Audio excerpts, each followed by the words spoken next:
Today marks another unsettling chapter in our experiment with the Temporal Acoustic Capture device. I've spent hours in the observation chamber, headphones pressed tightly to my ears, as the faint crackles and distant echoes of the future played out in a haunting symphony. The sounds we're capturing are unlike anything I could have anticipated. The initial recordings were mere whispers, indistinct murmurs, like the distant hum of a crowded room. But as we fine-tuned the resonance chambers, the clarity increased, and the ambiguity faded, revealing eerie fragments of future events.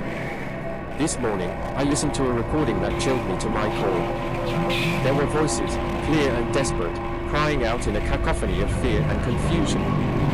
One voice stood out, a woman's voice, trembling yet resolute, speaking of impending disaster. Her words were fragmented, but the urgency was unmistakable. We tried to warn them, it's too late now, the waters are rising. The more I listen, the more I feel a profound sense of dread. There's an undercurrent of anguish in these recordings, as if we're eavesdropping on a world teetering on the brink of collapse.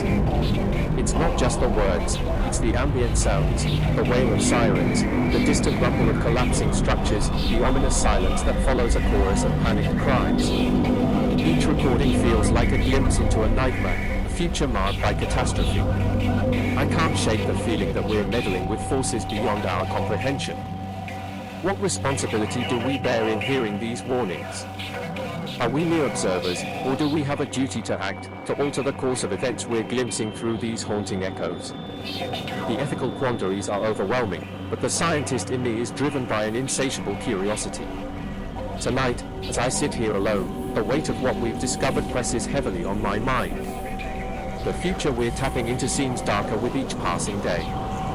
I wonder if we're truly ready to confront the truths these sounds reveal. Can we handle the burden of knowing what lies ahead, or will it ultimately consume us?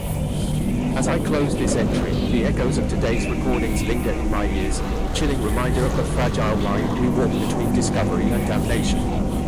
Tomorrow, we'll continue our work, but I can't help but fear what new horrors we might uncover.